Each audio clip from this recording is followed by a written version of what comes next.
I have to talk about oil stocks. In fact, I have to talk about oil because this is a good lesson right in here of the value of looking at sectors as a whole and extrapolating from the movements within the sectors. Now, if you're a member, you've known that I have expressed some angst on my analysis in light crude because the rally had moved up so strongly from that panic low under 44 back over $50 in a brief period of time. Now, during that rally, that oil moved up, and I'm going to show you that rally in oil right now, /CL. It was just a really powerful rebound in there, and what that gave us was a question as to what it mean for the entire sector. Here is oil on the daily chart, and you can see what happened this week in oil and the last week. Here was that panic low. It gets under 44 and spends 2 weeks marching up here to 51.5, and then the big down day on the OPEC disappointment right there. But the focus really is on this major 2-week rally right in here where oil had a very significant upward tick.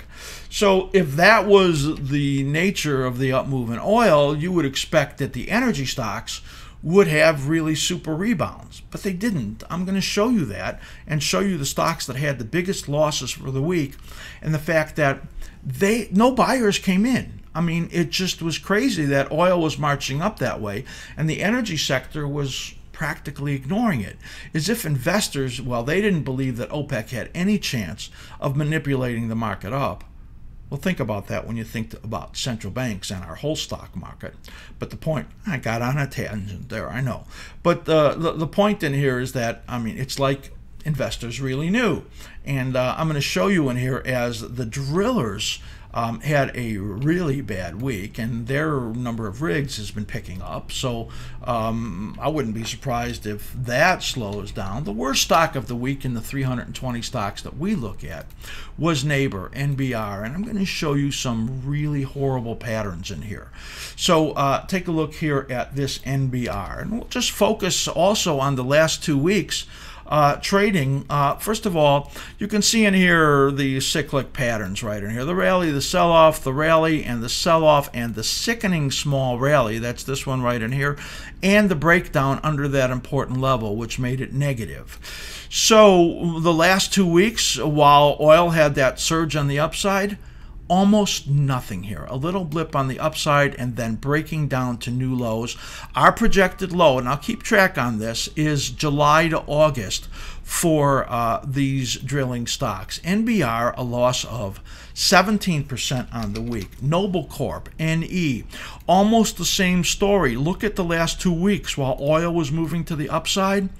Nothing. If anything, it tried to rally and went down for the week, and then moving down to a new low also. Again, August is the projected low for this now only $4 stock, Noble Corp. Rig, RIG, here's the same story. Upticks in oil, no upticks in rig whatsoever these last couple weeks.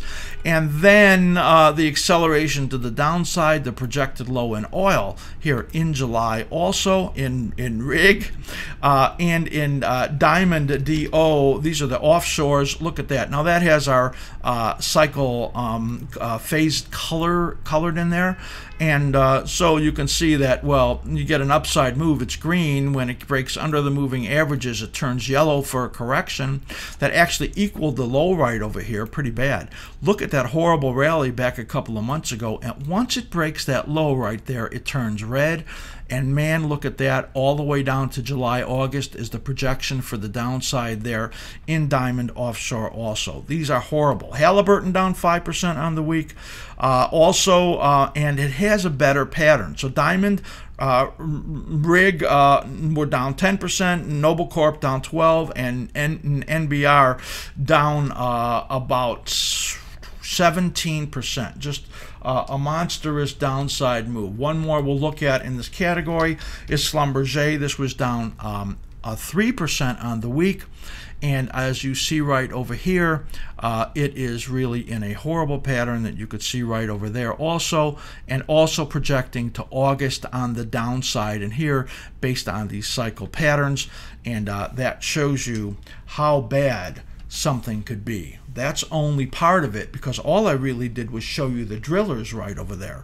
But as a matter of fact, the energy stocks, as far as the integrated oils, and as far as the natural gas stocks go, they were horrible also. Whiting down about 12%, Marathon down about 8%. I'm going to show you those just so that you can see what really weak patterns look like, and the fact that they were just screaming at us that this oil upside move, which we just said was bogus and didn't understand, just gave you nothing. Here is Marathon. You can see that Marathon down about 8% on the week.